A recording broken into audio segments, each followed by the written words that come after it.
آج کتاب میں محسن بزبان محسن کے صفحہ نمبر 82 سے بیان ہے، اور عنوان چل رہا تھا کہ حضور غوث اعظم کا خلافت اور اجازت سے نوازنا، اور اس عنوان کا یہ 8واں حصہ ہے، جو کہ غالباً یہ 8واں اس کا لاسٹ پارٹ ہے۔ تو اس کتاب کا جو بھی ہم روزانہ ایک صفحہ یا آدھا صفحہ بیان کرتے ہیں، تو یہ جو عنوان چل رہا تھا کہ حضور غوث اعظم کا بندہ ناچیز حقیر اور فقیر کو اپنی خلافت یا اجازت سے نوازنا، اس سلسلے میں پچھلے جو 7 پارٹس اس عنوان کے تحت جن سے 7 حصے بیان کیے گئے، اس میں درجنوں ایسے بزرگوں کے اور پھر ایسی درجنوں کم و بیش خواتین کے، پھر درجنوں نوجوانوں کے ایسے واقعات بیان کیے گئے جو کہ ابھی تک موجود ہیں، اور جن کو حضور غوث اعظم شیخ عبدالقادر جیلانی یا تاجدار دو جہاں نبی کریم صلی اللہ علیہ وسلم نے خود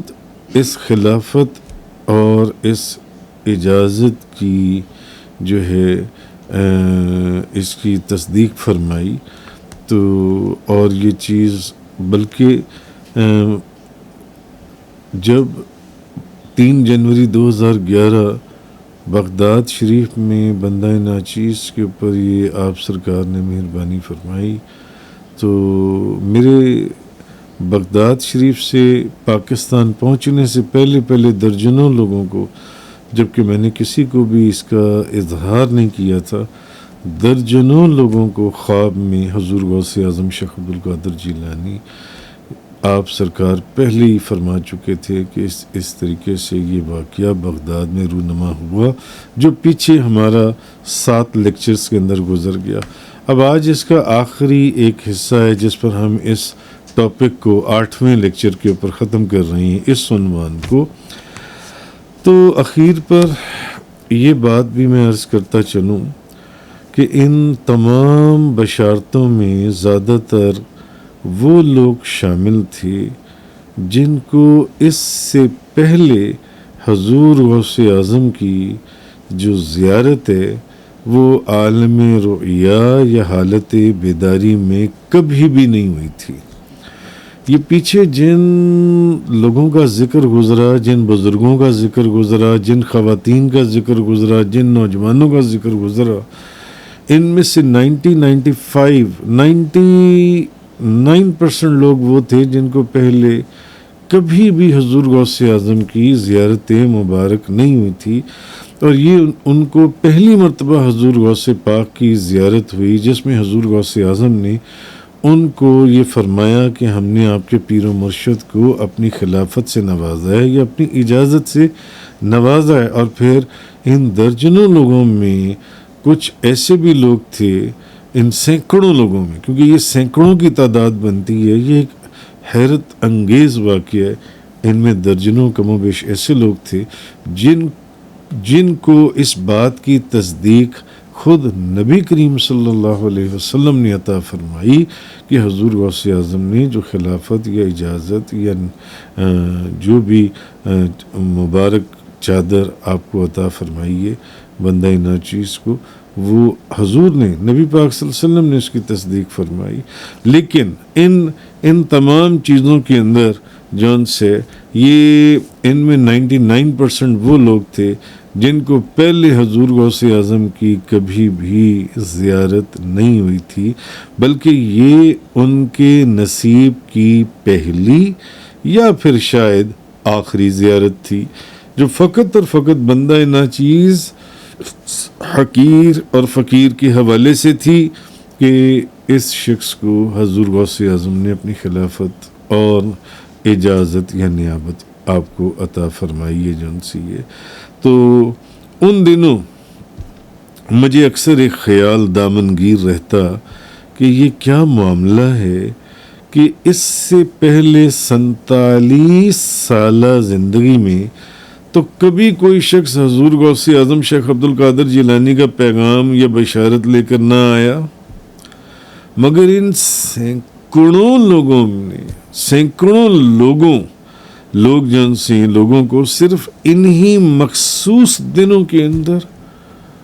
کہ کوئی لاہور سے آ رہا ہے، کوئی کسی دوسرے شہر سے آ رہا ہے، کوئی فلانے شہر سے آ رہا ہے، کوئی فلانے علاقے سے آ رہا ہے، کوئی بزرگ آ رہا ہے، کوئی نوجوان آ رہا ہے، کوئی خاتون آ رہی ہے، کہ ہمیں اپنے گھر میں ایسے لوگ جو مجھ سے وابستہ بھی نہیں تھے طریقت کے راستے میں، کہ آپ کو ہم نے خواب دیکھا اور ہمیں نبی پاک صلی اللہ علیہ وسلم، ہمیں حضور غوث اعظم فرما رہے تھے کہ ہم نے آپ کو جن سے اپنی خلافت اور اجازت سے ہم نے نواز دیا جن سے. تو بہرحال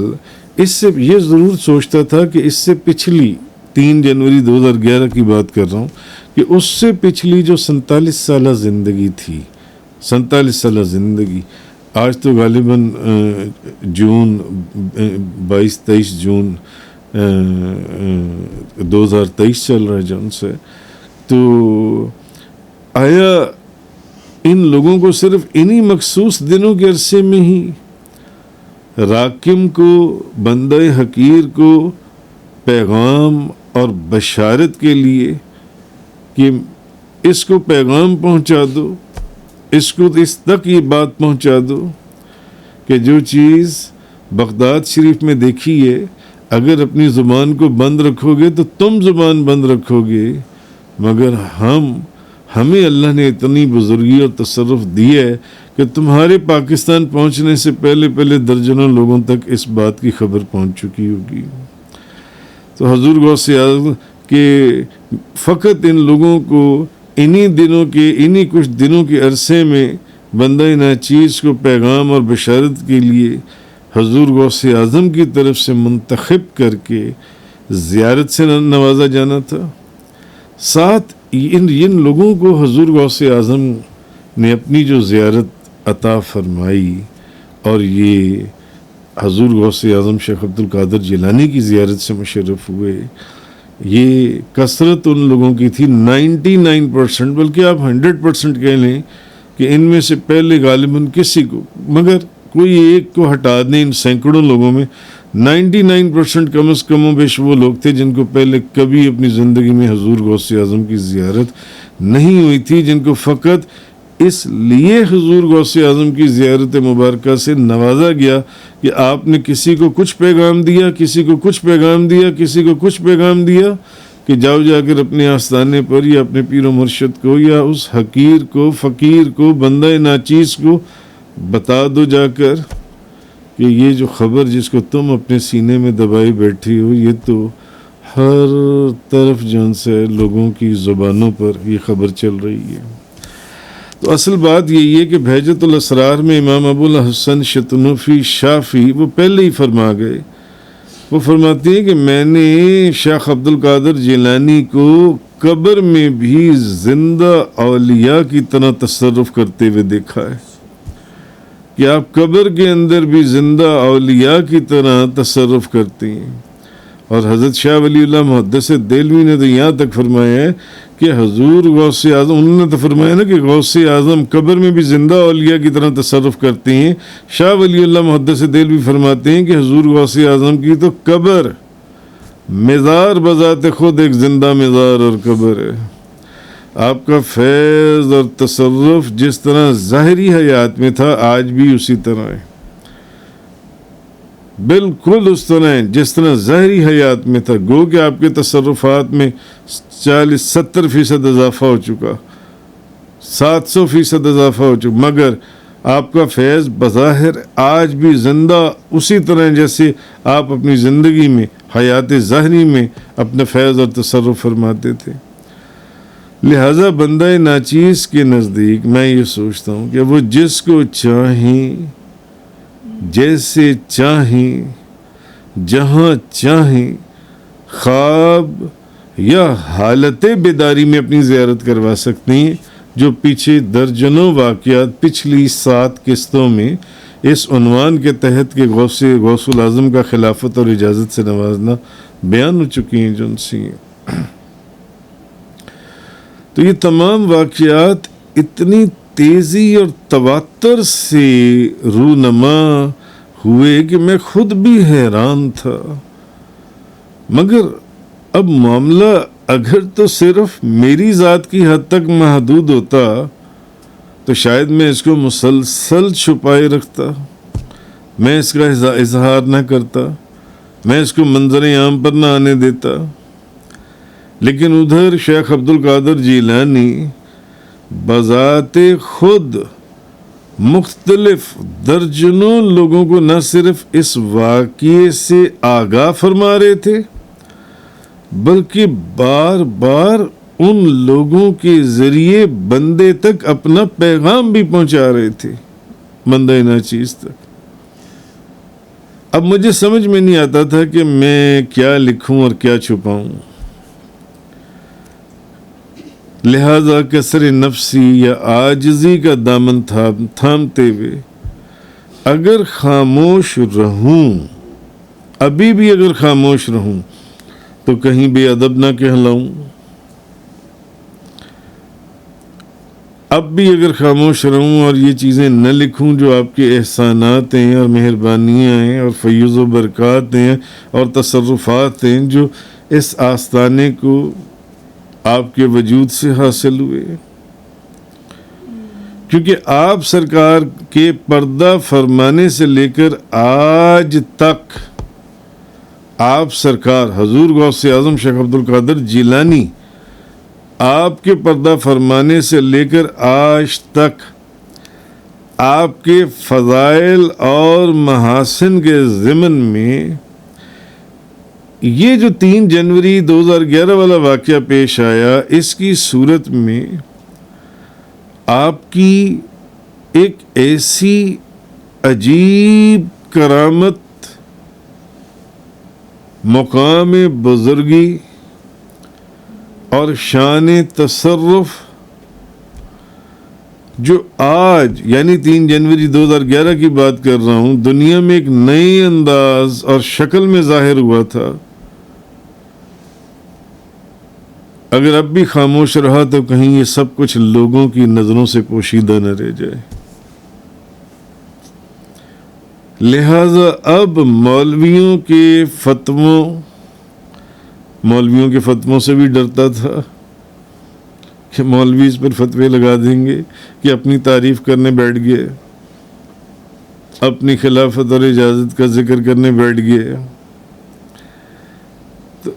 اب ان حالات میں جب دیکھا کہ حضور غوث اعظم اور خود بذات خود نبی کریم صلی اللہ علیہ وسلم درجنوں سینکڑوں لوگوں کو یہ واقعہ حضور غوث اعظم کی جب پیدائش ہوئی تب سے لے کر آج تک کی ہسٹری کا یہ واحد واقعہ، ہم نے ہزاروں کتابیں کم و بیش پڑھی ہیں، ہزاروں کم و بیش بایوگرافیز پڑھی ہیں،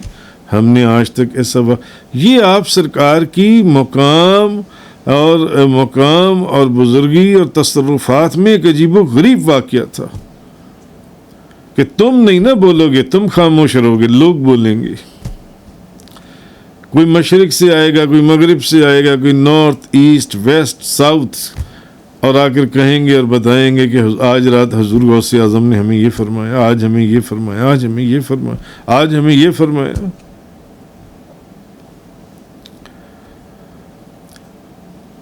لہذا مولویوں کے فتووں اور لوگوں کے طنز، تیر و تفنگ، تانوں اور خود نمائی کی باتوں کہ کوئی کہے گا خود نمائی کا اظہار ہے، کوئی طنز کرے گا، کوئی فتووں کی صورت میں سامنے آئے گا، ان سب باتوں کو خاطر میں نہ لاتے ہوئے آپ سرکار کی اس قول کے فیض سے 3 جنوری والا واقعہ لکھ دیا۔ آپ سرکار کا کون سا قول؟ مریدی لا تخف اللہ ربی اطوانی رفعتا نلت المنالی، اے میرے مرید کسی سے نہ ڈر، اللہ میرا پروردگار ہے، اس نے مجھے رفعت عطا کی جس سے میں نے اپنی مطلوبہ آرزوؤں کو پا لیا۔ مریدی ہم و طب وشتہ وغنی وعف والما تشاء فالاسم عالی۔ اے میرے مرید، عشق الہی سے سرشار ہو کر خوش رہ، نہ ڈر اور بے باک ہو، خوشی کے گیت گا، جو چاہے کر، میرا نام بلند ہے۔ فقط آپ سرکار کے ان اقوال کو سامنے رکھتے ہوئے پھر میں نے یہ جو کچھ ہوا اور جیسے ہوا اور جو لوگ ان میں انوالو ہوئے، میں نے سب کا تاریخوں کے ساتھ اور ولدیت کے ساتھ میں نے تب سب کچھ پچھلے، مگر سب کچھ بیان نہیں ہوا، کیونکہ وہ اگر لکھنا شروع کروں تو وہ تو پھر سینکڑوں لوگ ہیں، سینکڑوں لوگ ہیں وہ جن کو حضور غوث اعظم نے خواب میں یا ظاہری حالت میں، اور ان میں ایسے لوگ بھی تھے جو ہمارے ملنے والے بھی نہیں تھے، ان میں ایسے بھی لوگ تھے جو ہماری نسبت بھی نہیں رکھتے تھے، طریقت میں، سلسلہ طریقت میں داخل نہیں تھے، بلکہ اگر چھوٹا منہ اور بڑی بات میں بات عرض کروں، اگر ان میں ایسے لوگ بھی تھے جو دشمنوں کی زبانوں پہ بھی یہ بات ایسے چل رہی تھی جس کو آپ کہتے ہیں واکس پاپولائی، کہ زبان خلق نکارہ خدا، جب خدا پھر کسی چیز کو بیان کرنے پر آتا ہے تو پھر وہ لوگوں کی زبان پر بولتا ہے۔ اور حضور غوث اعظم شیخ عبد القادر جیلانی کے پاس جتنے تصرفات ہیں وہ اسی خدا کی عطا کرتا ہے، اللہ کی عطا کرتا ہے۔ تو یہاں مقصد اپنی کرامت اور بزرگی کا اظہار ہرگز نہیں تھا، یہ ضرور سوچتا تھا کہ اپنے محسن کی، جو میرا محسن ہے، اپنے محسن کے احسانات اور لطف و عنایات کا تذکرہ اگر لوگوں سے نہ کروں تو خدا نخواستہ یہ بات کتمان حق یا احسان فروشی کے ضمن میں اس زمرے میں نہ چلی جائے، کیونکہ نبی کریم صلی اللہ علیہ وسلم کا فرمان ہے، جو شخص بندوں کا شکریہ ادا نہیں کرتا وہ اللہ کا شکر گزار بھی نہیں بن سکتا، جو بندوں کا شکریہ ادا نہیں کرتا وہ اللہ کا شکر گزار بھی نہیں بن سکتا۔ اور یہ کیفیت بھی تھی کہ اس تمام عرصے کے دوران جب کبھی ان کا نام آیا، دل جذبات کا درد لیے نو کے مصغاں پہ محبت کے قطرے سجائے رہتا، لہذا تحدیث نعمت کے طور پر آپ کے غلام کے قلم کی سیاہی کرتاس ابیض کو کرتاس اسود میں تبدیل کرتی چلی گئی۔ جب بھی تیری بات چھڑی، جب بھی تیرا نام آیا، دل کو تسکین ملی، درد کو آرام آیا۔ جزاک